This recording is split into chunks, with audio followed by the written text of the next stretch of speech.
আজকে তোমাদের সঙ্গে দারুণ সুস্বাদু লাউ পরোটা রেসিপি শেয়ার করব, যেটা বানানো খুবই সহজ। আর এই পরোটা খেতে এত বেশি সুস্বাদু যে তোমাদের দাদা তো সকালে খাওয়ার পর লাঞ্চেও এটা নিয়ে যায়। আর এই পরোটাগুলো ঘন্টার পর ঘন্টা একদম তুলোর মতো হয়ে থাকবে। তো এই লাউ পরোটা বানানোর জন্য নিয়েছি একটা লাউটা নিজেদের পছন্দ মতো, মানে যতটা পরোটা বানাতে চাও সেই হিসেব করে বড় ছোট নিতে পারো।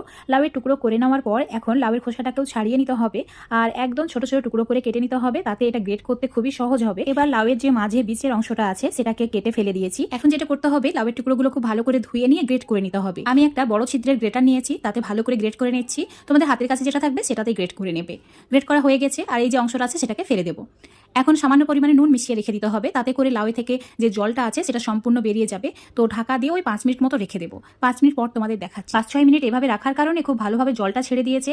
এখন একটা প্লেটের উপরে সুতির কাপড় নিয়েছি। এখন এই সুতির কাপড়ের উপরে লাউয়ের টুকরোগুলো ঢেলে দিতে হবে। তারপরে কাপড়টাকে জড়িয়ে নিয়ে ভালো করে চিপে জলটাকে বের করে নিতে হবে।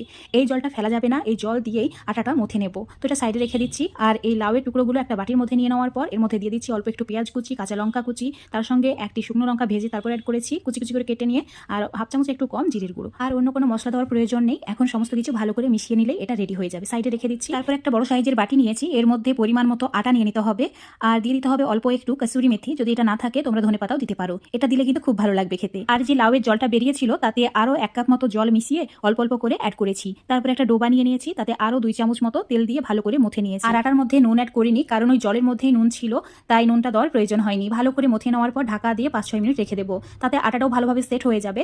এখন এটার একই সাইজে 4টি লেচি কেটে নিচ্ছি। তো একটি লেচি ভালো করে গোল করে নেওয়ার পর আটা মাখিয়ে নিতে হবে। তারপর এটাকে বেলনির সাহায্যে বেলে নিতে হবে। এইভাবে হাত দিয়ে চ্যাপটা করে নেওয়ার পর একদম রুটির মতো করে বেলে নেব। যতটা পারবে পাতলা করে বেলে নেবে।